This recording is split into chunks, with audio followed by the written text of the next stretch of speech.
Assalamualaikum warahmatullahi wabarakatuh. Saudara yang dirahmati Allah, Permendak nomor 8 tahun 2024 dinilai tidak berpihak pada pelaku industri tekstil dan produk tekstil atau TPT dalam negeri.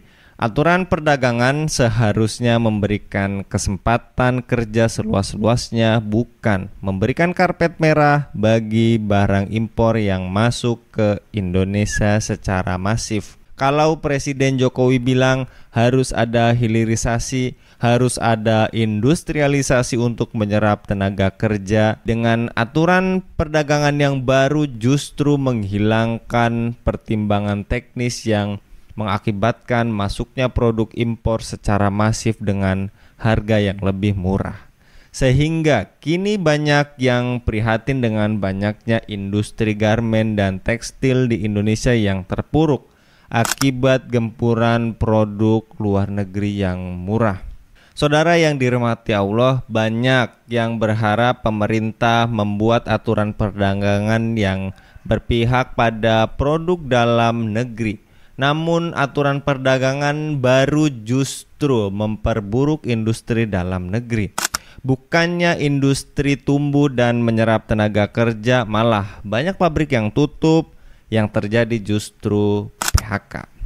Banyaknya karyawan yang di PHK juga akan menjadi masalah baru. Tingginya angka pengangguran akan memperburuk perekonomian Indonesia karena jumlah orang miskin akan meningkat. Hal ini berdampak pada aspek keamanan, yaitu tingginya angka kriminalitas yang diakibatkan dorongan memenuhi kebutuhan hidup. Tampak bahwa relaksasi impor membawa mudorot bagi rakyat, bukan kemaslahatan. Demikianlah ketika aturan ekonomi perdagangan luar negeri dan industri dibuat oleh manusia. Aturan tersebut berpotensi hanya mengakomodasi kepentingan segelintir pembuatnya dan pihak-pihak yang menjadi sekutunya, yaitu para pengusaha. Pengusaha dan penguasa ini rentan kong kali kong merekayasa aturan negara agar menguntungkan mereka. Pembukaan keran impor lebar-lebar juga akan menguntungkan pengusaha yang melakukan bisnis impor tersebut. Sedangkan penguasa akan mendapatkan upeti sebagai balas jasa telah membuatkan aturan yang pro terhadap impor. Saudara yang dirahmati Allah, sistem kapitalisme mendoktrin negara dan para penguasa bahwa pasar bebas akan menguntungkan negara karena bisa bersaing secara global di sektor perdagangan.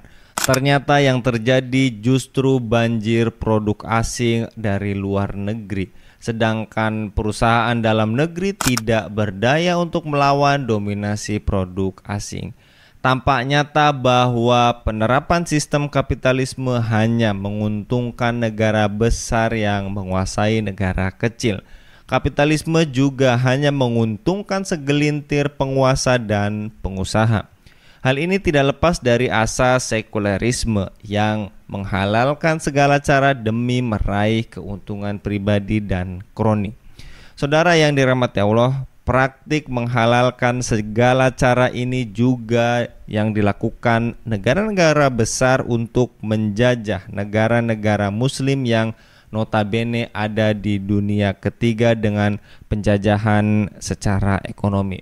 Mereka merekayasa terbentuknya lembaga ekonomi dunia termasuk World Trade Organization atau WTO yang menjadi alat untuk melegitimasi penjajahan ekonomi tersebut.